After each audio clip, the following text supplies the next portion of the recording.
I don't get a break with these cars, not at all. Not to say it's a severe issue, but it's definitely something worth taking a look at here with the Mustang.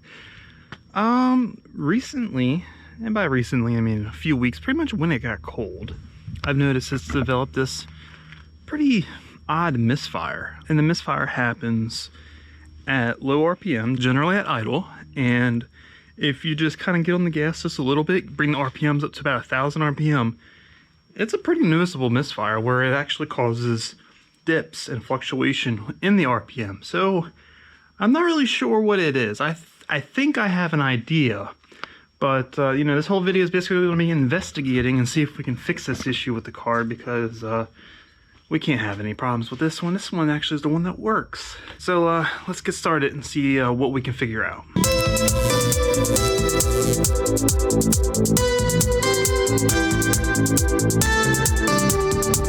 All right, I just want to go ahead and record a little bit here of the exhaust, because you can easily hear it and easily tell there is something very wrong.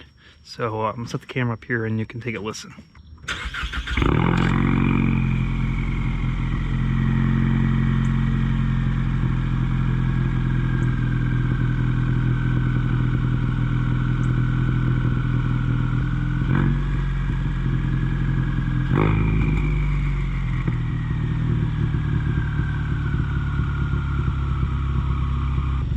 So you can easily hear the misfire. Obviously it don't matter which side you're going in, it'll come from the same part of the engine. So, ooh, that was a bad one. So I'm not sure what that is, and actually the car just did something that it's never done before. As I started up, it kind of, RPMs kind of hung up around 1,500 RPM or 1,300, somewhere around there. It's never done that before up until just now, which is weird, kind of interesting. I caught that on camera. I'm not sure what's going on here, but you can definitely hear a very distinct misfire, and it's pretty bad. Now I want to go ahead and see exactly what cylinders are causing a misfire, if all of them, or if it's specific ones. I just hit the camera on the side door there. So I already have my scanner here plugged in. Now that it's kind of done that weird thing, let's see. I don't think there's any codes, which is kind of the weird part. You think it would throw a code with everything going on. No codes. The scanner does do diagnostics test, which can test for misfires. So let's go ahead and do that. Let's do OBD monitor test.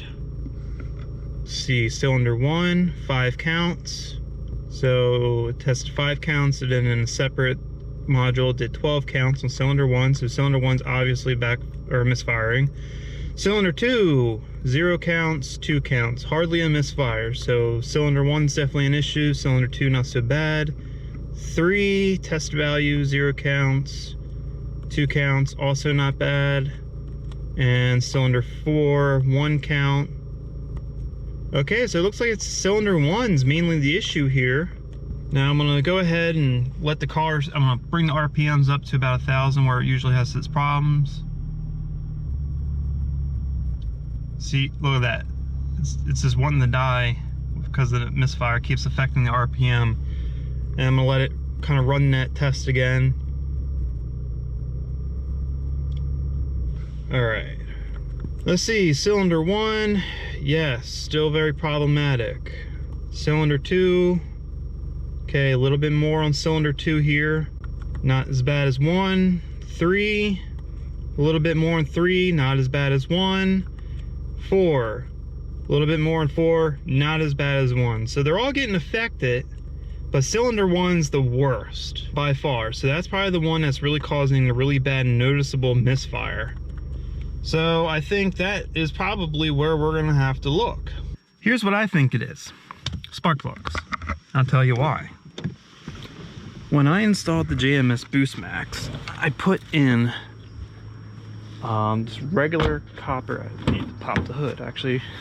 I put in regular copper tipped plugs, not like iridium or any other things, mainly because they were 2 steps colder than factory, which is what I kind of wanted at the time.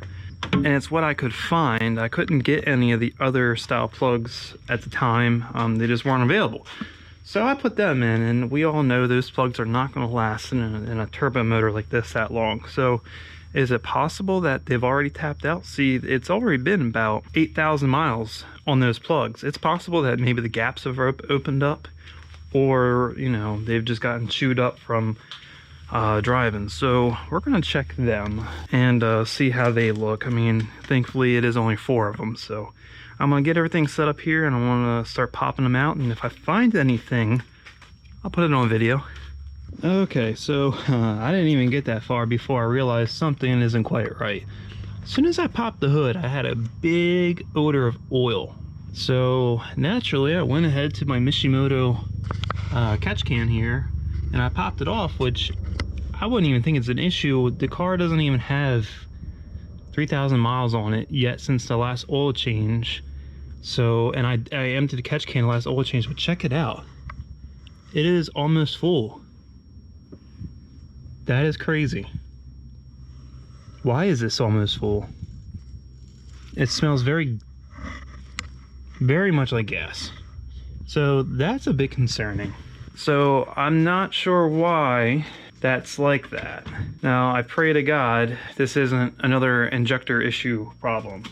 And that's what's causing the misfire, because that would suck. So I'm still gonna check the plug and see if that remedies anything. But I find it very strange that there's this much oil in the catch can already. So that means, I don't even know what that means. There's a lot of blow by, but there's also, I mean, if the oil's getting diluted like that with gas so much, that's concerning. I'm gonna have to actually check the dipstick and see. So at least I know the catch can's working well. Good old Mishimoto. Thanks, guys. Just imagine if this wasn't on here, all that would have been going right onto those valves.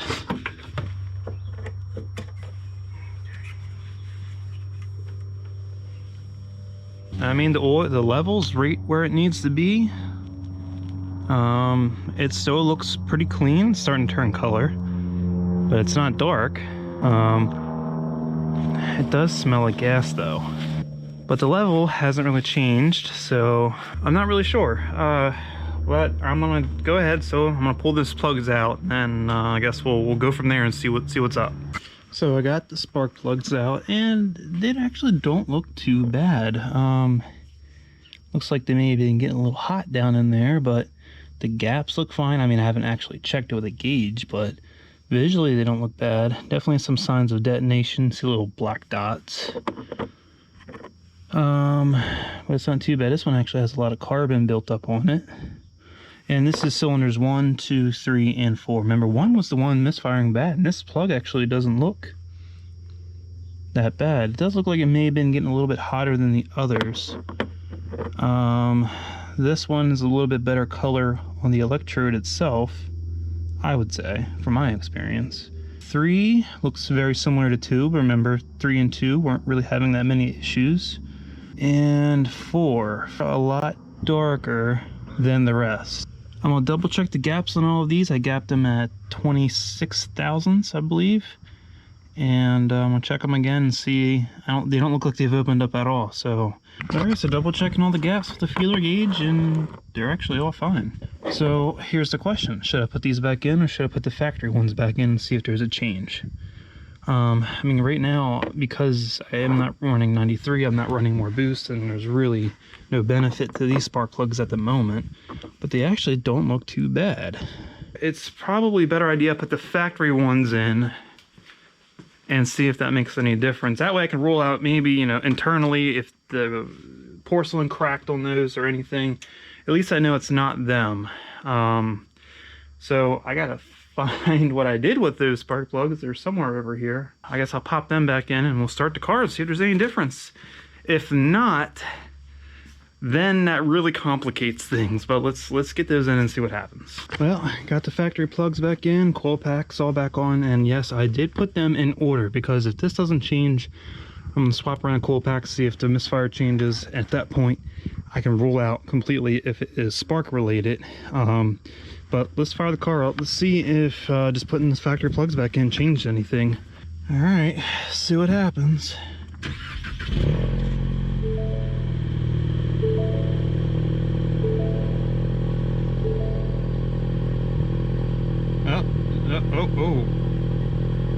I can still hear it.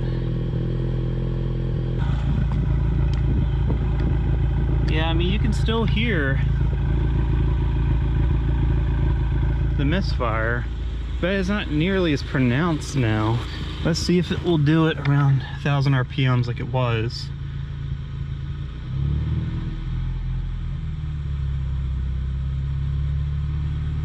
Oh. Okay.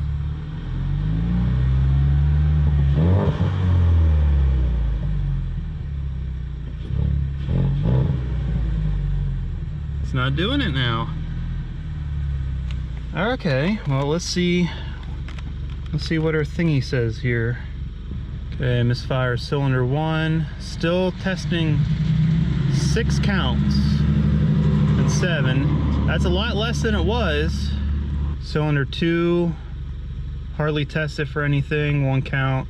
3, a little bit on 3, second module, and let's see, 4, hardly anything. So it's definitely better, but there's still more on cylinder 1 than the rest. So now, what I'm going to do is I'm going to swap the coil pack between cylinder 1 and 2 and see if that misfire data changes cylinders, because then obviously that would point out a faulty coil pack, which would be rather disappointing at 16,000 miles. But let's do that real quick, see if it makes any changes. All right, coil packs are switched around. Let's go ahead and check and see if that makes any difference. Cylinder 1, 6 and 0 this time. Back. Cylinder 2, 0 counts this time. Cylinder 3, 0 counts this time. Cylinder 4, 0 counts. Cylinder 1 still showing misfire, and I find that strange because I just switched the coil packs around. So I guess it's not related. It's running smoother now. I don't have that same stutter around 1,000 RPMs. Even though there's a little bit of misfiring showing up, that, you know, is nothing compared to what it was. And I mean, it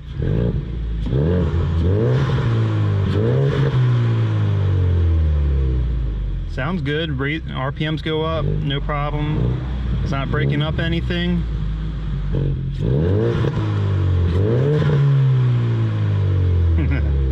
So perhaps it was those spark plugs. Which is kind of what I thought, but you never know, because so far everything seems to be good. Let's go ahead and listen to exhaust one more time. And I can actually tell you what, changing these spark plugs out, the exhaust is very much quieter than it was. It's kind of interesting that would change that much. Definitely a lot quieter at idle, that's for sure.